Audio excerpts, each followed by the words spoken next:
610 ईस्वी से लेकर 632 ईस्वी तक, इन नबी अलैहिस्सलाम की वफात 632 में हुई। इस पीरियड ऑफ टाइम के अंदर कुरान हकीम नाजिल हुआ है।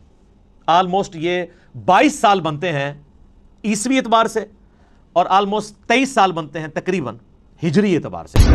कुरान हकीम हिजाज में नाजिल हुआ है, नजद में नाजिल नहीं हुआ। मेरे भाइयों, कुरान हकीम जो हमारा ईस्वी कैलेंडर इस वक्त चल रहा है ना दुनिया में, जिसके मुताबिक आज 20 अक्टूबर 2019 है, इस कैलेंडर के मुताबिक 610 ईस्वी 610 एडी एनो डोमिनी, ये आफ्टर डेथ ऑफ ईसा नहीं है, ये एनो डोमिनी है, ईयर ऑफ द लॉर्ड। हजरत ईसा की पैदाइश के साल को यानी डिक्लेयर किया गया था 1 ईस्वी, उनकी डेथ को नहीं। ये एडी से मुराद डेथ नहीं है, ये लेटन लैंग्वेज का लफ्ज़ है, एनो डोमिनी का मुखफ़फ़ है। इस पर मेरा यूट्यूब पे क्लिप भी है, ईस्वी कैलेंडर वर्सेस हिजरी कैलेंडर। ये दोनों अल्लाह के कैलेंडर हैं, वो सूरज के एतबार से चलता है, दूसरा चांद के एतबार से। ल्यूनर और सोलर दोनों ही अल्लाह के हैं। 610 ईस्वी से लेकर 632 ईस्वी तक, यानी नबी अलैहिस्सलाम की वफात 632 में हुई। इस पीरियड ऑफ टाइम के अंदर कुरान हकीम नाजिल हुआ है। ऑलमोस्ट ये 22 साल बनते हैं ईस्वी एतबार से और ऑलमोस्ट 23 साल बनते हैं तकरीबन हिजरी एतबार से। क्योंकि ल्यूनर ईयर आपको पता है ना, हर साल 10 का फर्क पड़ जाता है। ये तो तकरीबन 365 दिनों का साल होता है और जो दूसरे वाला साल है वो 355 दिनों का। तो 10-10 साल का फर्क पड़ता रहे 20 साल तक, तो 200 दिन का फर्क पड़ गया ना, ऑलमोस्ट पौने साल का फर्क पड़ जाता है, तो वो फर्क नजर आता है। तो इस दौरान ये कुरान हकीम नाजिल हुआ है, ऑलमोस्ट 22 साल ईस्वी एतबार से और ऑलमोस्ट 23 साल जो है वो हिजरी एतबार से। कुरान हकीम हिजाज में नाजिल हुआ है, नजद में नाजिल नहीं हुआ।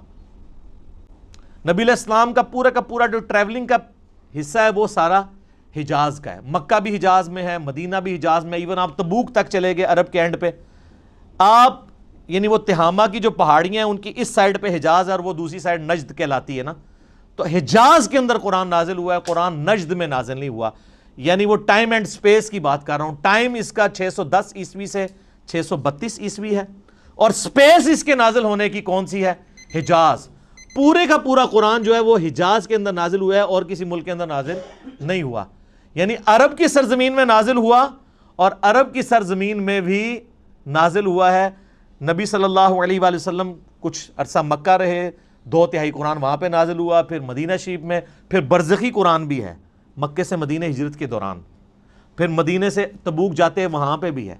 और ये आगे इंशाल्लाह अगले जो इल्मी पॉइंट्स आएंगे उनमें मैं डिस्कस करूँगा कि किसी सूरत का मक्की या मदनी होने का ये मतलब नहीं कि 100% ही वो मक्की और मदनी है। बाज़ औक़ात कई आयात हैं जो मक्की हैं और मदनी सूरतों में हैं, कुछ मदनी आयात हैं जो मक्की सूरतों में। ओवरऑल ज़्यादा पीरियड जिस सूरत का होता है उस एतबार से उसे मक्की मदनी कहते हैं, और बाज़ पूरी भी मक्की और मदनी है।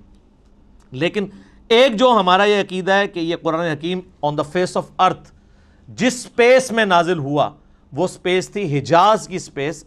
अरब का जो जजीरा नुमा अरब है उसमें भी हिजाज वाला पोर्शन जो है, ये वाला पोर्शन जो पहाड़ों के इस तरफ लाई करता है, तो ये कुरान नजदी नहीं, ये नजदी वो भी, अब आपको पता है नजदी कहते हैं ना, नजदी हो, तो कुरान हकीम नजदी नहीं है, कुरान हकीम हिजाजी है। ठीक हो गया?